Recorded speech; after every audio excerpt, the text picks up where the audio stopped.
नमस्कार, मैं हूं प्रेम शंकर सिंह और आप देख रहे हैं मनकही। इजराइल ने ठान लिया है कि ईरान को इस बार निस्तानाबूद कर देना है और उसने झलक भी दिखलाया है। हमले लगातार हो रहे हैं और करीब 20 कमांडर मार भी गिराए हैं। हालांकि ईरान ने भी जवाबी कार्रवाई की है और कहा यह जा रहा है कम से कम 150 मिसाइलें दागी है ईरान ने भी। इस बारे में ज्यादा बातचीत करने के लिए मेरे साथ मौजूद हैं रोहित शर्मा, जो कि अंतर्राष्ट्रीय मामलों के बहुत बड़े जानकार हैं। मिडिल ईस्ट में इस वक्त क्या हो रहा है, आगे क्या हो सकता है, इसके क्या मायने मतलब है, भारत के लिहाज से क्या है, पाकिस्तान, अमेरिका, चीन, रसिया, कई कंट्री हैं। हालांकि न्यूजीलैंड और ऑस्ट्रेलिया जैसे कंट्री ने इसका इसराइल के हमले का खंडन किया है, लेकिन ये तमाम ऐसे देश हैं जिनका मैं नाम ले रहा हूँ, सभी प्रत्यक्ष या अप्रत्यक्ष रूप से इससे जुड़े हुए हैं।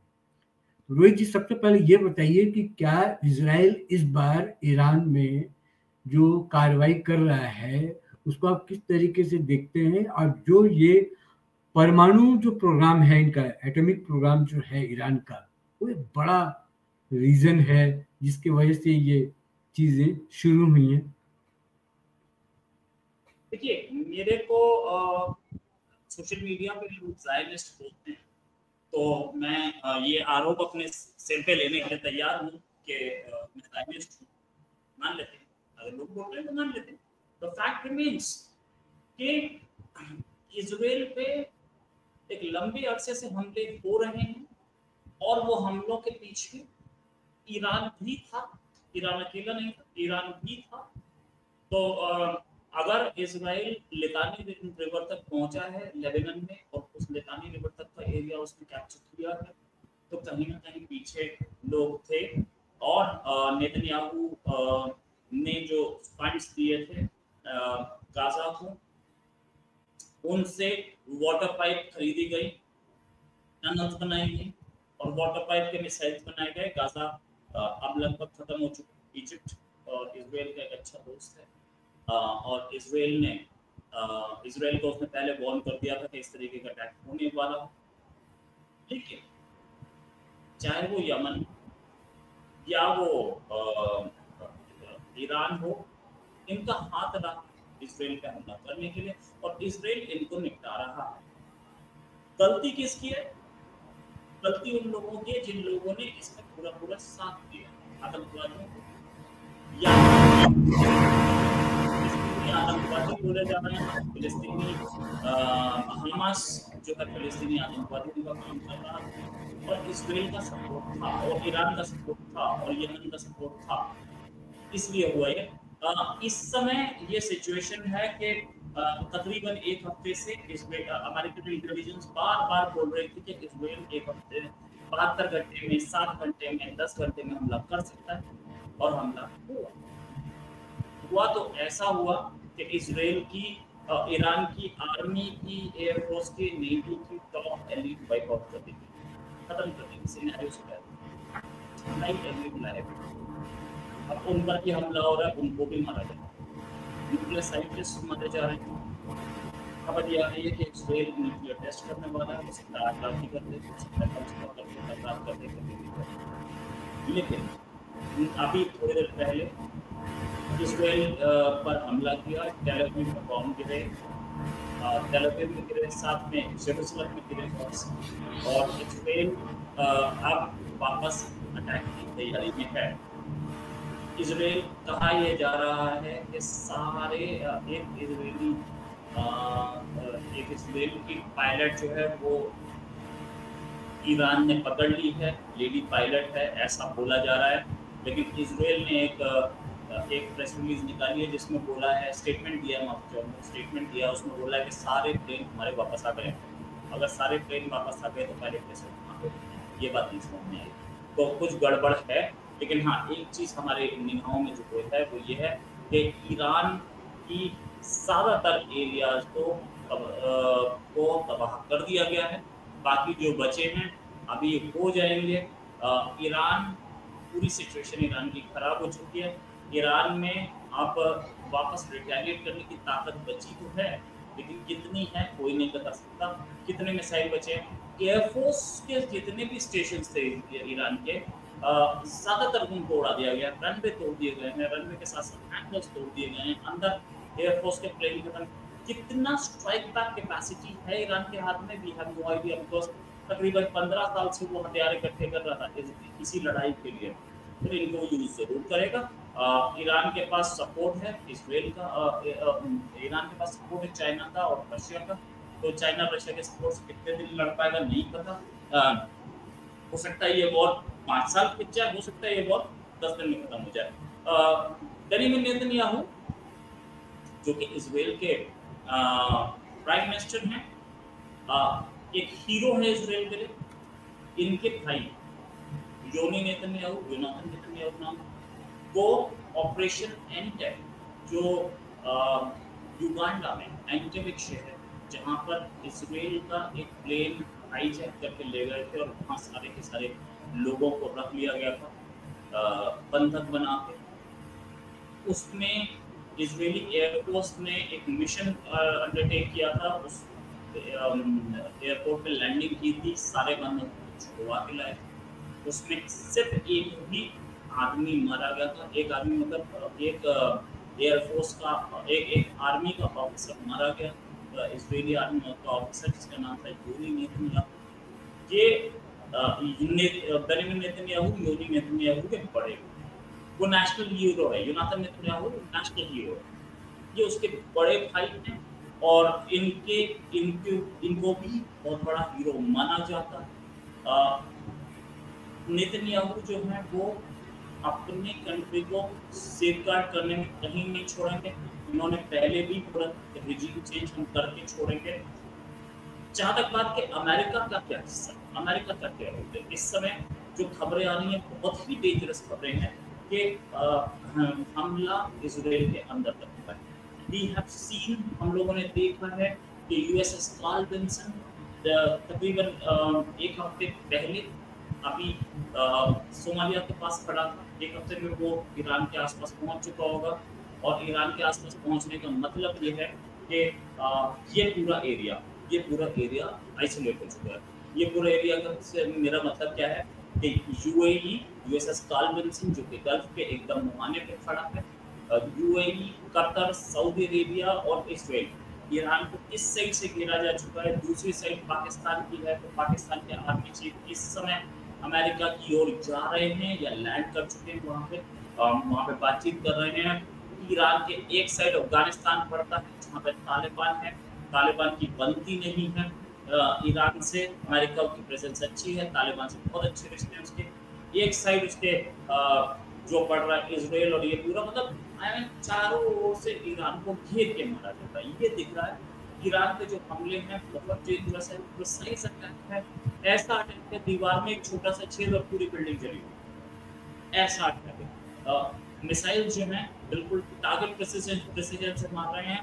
1 मीटर 1 मीटर से 1 मीटर का उसको रेडियस दिया, 1 मीटर का उसको वो दिया जाता है, यहाँ गिरनी है वो 1 मीटर में इस कोने पे या उस कोने पे कहीं पे गिर सकता है या पीछे गिर सकता है। इतने प्रिसिजन से मिसाइल अटैक हो रहे हैं। मिसाइल बाहर से बिल्डिंग को कुछ नहीं कर रहा, डिस्ट्रॉय नहीं कर रहा, सीधे अंदर घुसता है और अंदर जाकर पूरा उसको डिस्ट्रॉय कर देता है एरिया। ऐसे मिसाइल से जिस तरीके से ऑपरेशन सिंदूर में भारत ने एयर स्ट्राइक किया था, उसी तरीके से लगभग इजराइल भी कर रहा है। जो भी टारगेट सेट कर रहे हैं वो लगभग उसी टारगेट पर वो अटैक हो रहा है और वहां पर उसको जो ईरान को नुकसान होना है वो हो रहा है।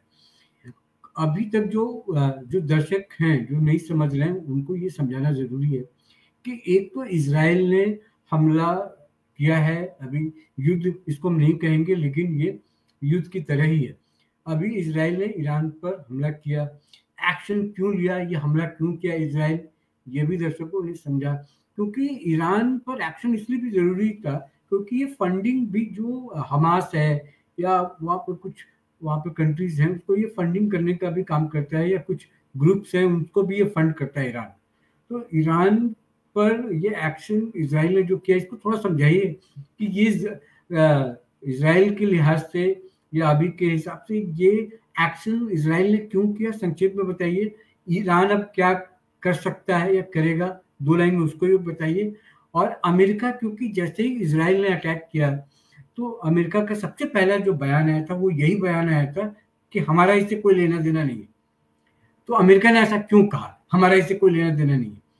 चोर के दाढ़ी में तिनका, या फिर अचानक से क्यों बिना पूछे, बिना बोले उसने सफाई दी? तो ये सिनेरियो समाज के थोड़ा-सा भारत के परिप्रेक्ष्य में समझा दीजिए। ये मेरा अंतिम सवाल है आपसे। अच्छा, एक चीज, अमेरिका ने बोला हमारा इससे कोई लेना देना नहीं, क्या इजराइल अमेरिका की परमिशन के बिना या अमेरिका को बताए बिना कर सकता है? इजराइल के चारों ओर कितने दुश्मन देश हैं? 12 से ऊपर दुश्मन देश हैं और सबसे भिड़ने के लिए तैयार है। इससे पहले भी हुआ है 1967 में 6 डे वॉर हुई थी। 6 डे वॉर में 3 दिन तक इजराइल हार रहा था, अमेरिकन सपोर्ट मिली और उसने 12 अरब कंट्रीज को इकट्ठा कराया था। 1973 यम किपर वॉर, आसपास के सारे अरब कंट्रीज इजराइल के खिलाफ हो गए थे। पहले 3 दिन इजराइल हार रहा था। उस समय इजराइल की कैपिटल टेल अवीव होती थी। टेल अवीव से 50 किलोमीटर दूर पहुंच गई थी इजिप्शियन आर्मी। जैसे अमेरिका का सपोर्ट मिला तो सीधे सिनाई पेनिनसुला क्रॉस करके और इजिप्ट में घुस गई थी इजरायली आर्मी। मतलब ये सारा का सारा चलता तो अमेरिकन सपोर्ट से।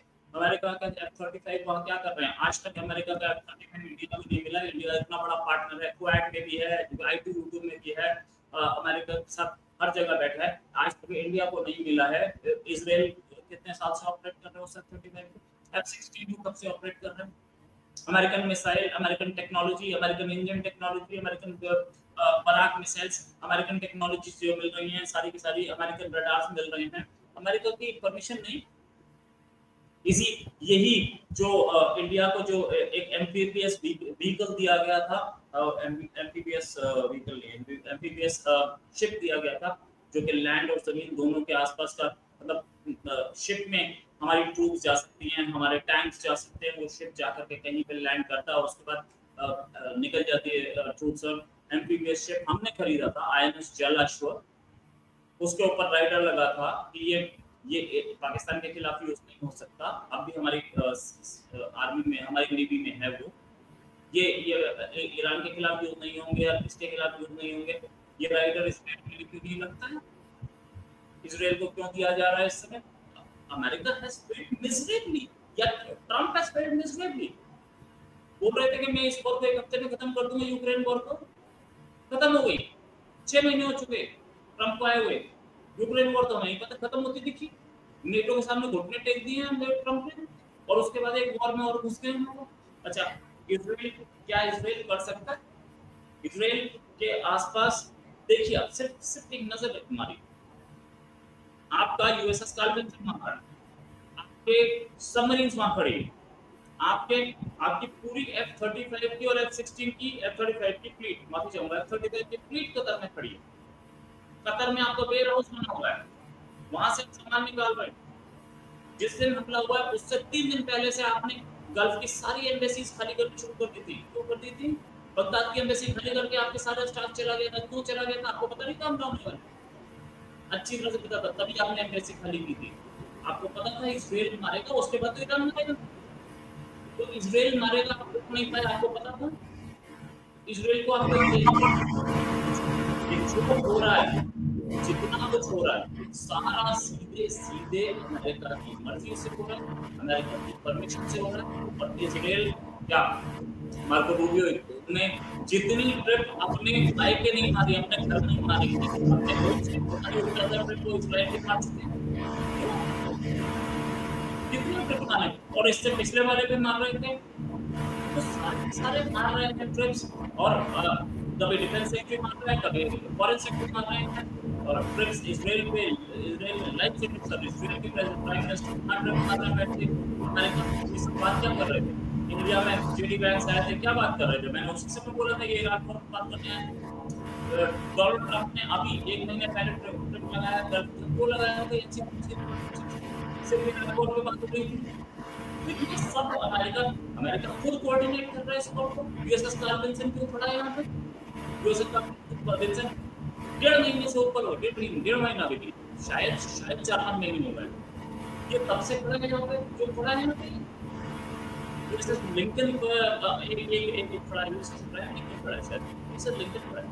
अभी भी बता दें यूएसएस लिंकन खड़ा है साउथ चाइना सी, वो उसको मूव करने में टाइम नहीं लगेगा, वो खुद पहुंच जाएगा या इन सब के बीच में पाकिस्तान के एक बड़े पत्रकार हैं हामिद मीर साहब, उन्होंने अपने एक शो में आशंका जताई है कि इजराइल पाकिस्तान पर भी हमला कर सकता है। क्या है ये, क्यों डर लग रहा इजराइल है? पाकिस्तान पे यस यस एक मैं बता रहा हूँ यूएसएस लिंकन नहीं है, यूएसएस निमित्ज खड़ा है साउथ चाइना सी में और वो कभी भी मूव कर सकता है। और हमारे पास बहुत सारी और खबरें हैं, मैं आपको अभी बता देता हूँ।